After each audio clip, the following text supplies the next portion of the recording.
In 2025, the political climate in the United States changed dramatically with the return of hardline immigration policies. Among those deeply affected were thousands of undocumented Filipino immigrants, many of whom had lived in America for decades, built families, worked in essential industries, and contributed to society in quiet, meaningful ways. Yet, in just months, many found themselves caught in a sweeping federal dragnet. While immigration enforcement has always existed, the latest wave of deportations wasn't just broad, it was strategic. It focused on cities where immigrant populations were large, visible, and often considered safe due to sanctuary policies. But in 2025, even sanctuary cities became battlegrounds. Below are 10 major U.S. cities, counted from number 10 to number 1, where Filipino immigrants were deported in significant numbers. These cities were not just locations on a map. They were the center of fear, resistance, heartbreak, and resilience for Filipino-American communities. Each of these cities played a different role in the national crackdown, and in each, the Filipino story was one of courage and survival. Let's explore them, from West Coast protests to East Coast panic, as we count down the 10 U.S. cities most deeply involved in deporting Filipinos in 2025. Number 10. Washington. The capital of the United States, Washington, D.C., became a symbolic and strategic point in 2025's immigration crackdown. While the city itself had policies aimed at protecting undocumented residents, ICE actions continued under direct federal command. Several Filipino caregivers and domestic workers were among those arrested from embassy neighborhoods and diplomatic housing districts. What made D.C. unique was the proximity to policymakers. Still, the arrests felt distant from compassion. Advocacy groups held rallies in front of Capitol Hill, asking lawmakers to intervene, but response was slow. The Filipino community, largely quiet and professional, suddenly found itself in survival mode. Churches and bar associations collaborated to offer emergency legal help, but many detainees were fast-tracked. The Philippine embassy, located just blocks from deportation hearings, faced pressure to do more. Many Filipinos feared stepping into public offices or renewing IDs. Despite media attention, several cases moved quickly through immigration courts. Even in the heart of America's democratic system, Filipino immigrants felt voiceless. Number 9. Miami. In 2025, Miami, known for its vibrant multicultural identity, became an unexpected center for immigrant removals, including Filipinos. While much of Florida's immigrant focus is often on Latin American populations, the Filipino community quietly filled roles in healthcare and domestic work. ICE targeted service workers in Miami suburbs, where many Filipinos lived in shared apartments. Arrests occurred in grocery stores, nursing homes, and even hospitals. Local Filipino groups were small and underfunded, limiting their ability to respond. Consular officials from the Philippines coordinated emergency meetings but found it hard to keep up. Several deported individuals had children enrolled in local schools. The emotional stress spread fast. Some Filipinos stopped leaving their homes altogether. Even longtime residents with pending immigration cases were removed. The crackdown hit areas like Little Havana and Hialeah, where immigrants often share housing. Filipino workers began leaving Miami or hiding in rural areas. The message was clear: no city was safe. Number 8. Seattle. Seattle, typically seen as progressive and immigrant-friendly, saw its Filipino population shaken in early 2025. ICE actions here were quick, quiet, and effective, often targeting Filipinos working in elder care and hospitality. Reports confirmed unannounced visits to long-term care homes where Filipinos served as nurses and aides. Many were arrested on site and transferred to holding facilities without family notification. The local government condemned the operations, but federal officials overrode protests. Seattle's Filipino community, historically strong due to decades of migration, organized rapid legal aid clinics.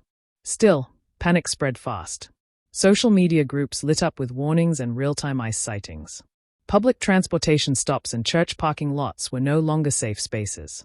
In the suburb of Kent, a known Filipino enclave, residents began withdrawing their kids from school. Mental health professionals noted rising trauma among children and elders alike.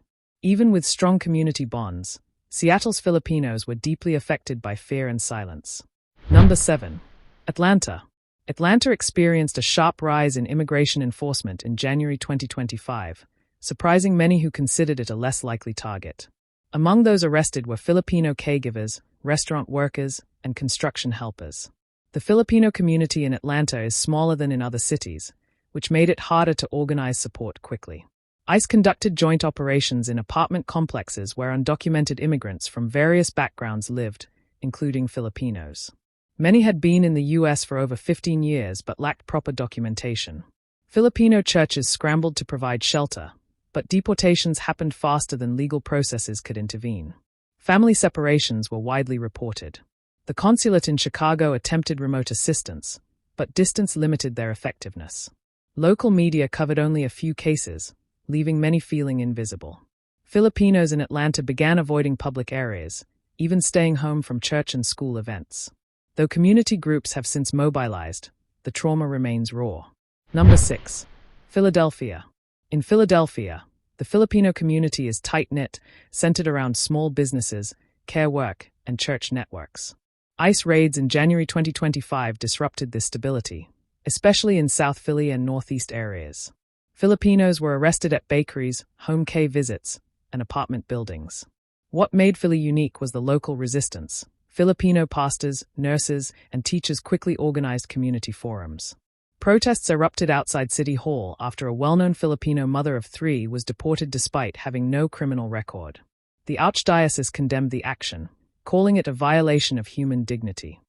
Yet, removals continued through February. Local schools reported trauma among children who witnessed parents taken away. One Filipino student broke down in class during a discussion on immigration. Legal aid was overwhelmed by the number of emergency requests. Community centers stayed open 24/7, providing food, legal help, and counseling. Philadelphia's spirit of resistance was strong, but so was the pain. Number 5. Denver. Denver, though often overlooked in national immigration debates, became a critical zone for ICE operations in early 2025. The Filipino community in Denver is relatively small, but tightly organized around healthcare and education sectors. ICE focused on large apartment complexes in Aurora and Lakewood, where many Filipino workers lived. Several undocumented caregivers and hospital workers were arrested while heading to early shifts. Local employers, especially in elder care facilities, expressed concern after losing key staff overnight. The Philippine Honorary Consulate in Denver issued statements urging calm, but admitted their limited ability to intervene. Filipino families gathered at churches for updates and support. In one case, an entire family was detained while attending a Sunday service, sparking outrage from religious leaders. Community lawyers scrambled to file emergency motions, but success was rare. Some Filipino families quietly left the state, fearing future raids. Denver's immigration courts worked swiftly, processing deportations in under 2 weeks. The trauma left a deep psychological scar on the city's small but proud Filipino community. Number 4. Boston. Boston, a city with a deep history of immigration, was hit hard during the 2025 deportation wave. Its Filipino population, many of whom are nurses, medical technicians, and university staff, faced sudden ICE sweeps that shocked the healthcare system. Raids were conducted at early hours in areas like Dorchester and Quincy, where many Filipinos reside. Several hospitals reported losing entire shifts of staff overnight. In one widely reported case, a Filipino nurse was arrested on her way home from a 12-hour ICU shift. Advocacy groups like the Asian American Resource Workshop and Filipino American Lawyers of New England quickly mobilized. Protesters surrounded the JFK Federal Building, demanding the release of detained immigrants. Churches became overnight shelters, and local colleges offered legal aid through student-led clinics.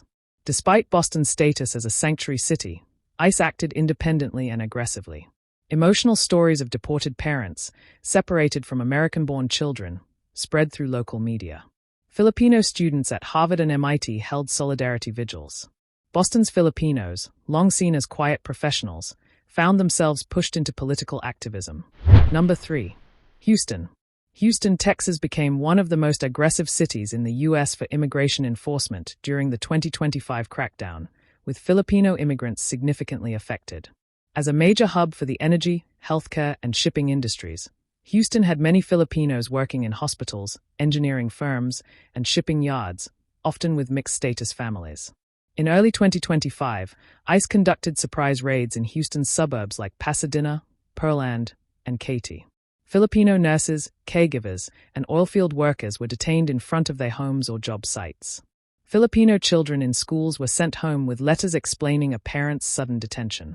Churches in the greater Houston area opened their doors as emergency sanctuaries.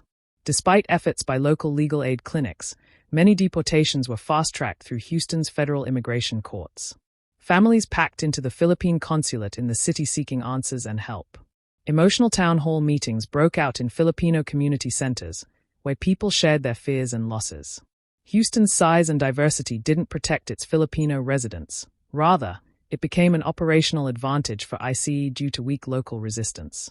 The psychological impact was severe, with many families choosing to relocate or go completely underground. Community leaders later described the Houston raids as invisible disasters, massive in scope, yet underreported nationally. Number 2. New York City.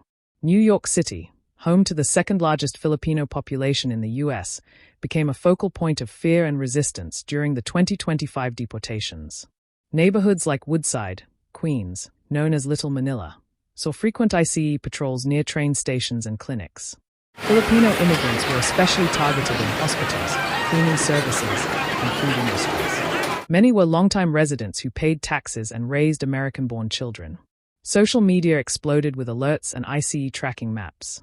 Despite NYC's sanctuary status, federal agents operated freely, backed by a 2025 executive order. Local groups like the National Alliance for Filipino Concerns, NAFCON, and Maccabean NYC formed rapid response teams. Protests at Foley Square drew thousands. The Philippine consulate received an overwhelming number of walk-ins and emergency calls. Many undocumented Filipinos went into hiding or left the city entirely. Entire households in Queens were emptied within days.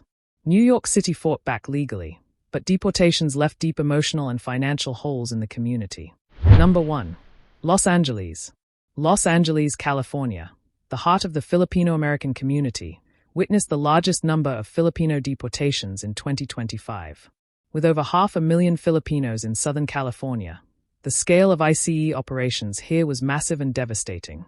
Raids took place in historic Filipino town, Eagle Rock, Carson, and Glendale, all areas with high Filipino concentrations. ICE targeted domestic workers, healthcare aides, and undocumented caregivers. Some were arrested at bus stops, while others were taken from homes during early morning raids. Even those with long-term ties to the city weren't spared. Churches became safe havens, but space quickly ran out. The Filipino Migrant Center and Gabriela LA worked around the clock to defend families and locate detainees. Protest marches blocked downtown streets, with crowds demanding an end to mass deportations. The National Guard was deployed briefly to manage demonstrations. Emotional stories filled the news. A father deported while his daughter graduated, a nurse detained from her ICU shift. The deportations reshaped LA's Filipino landscape forever.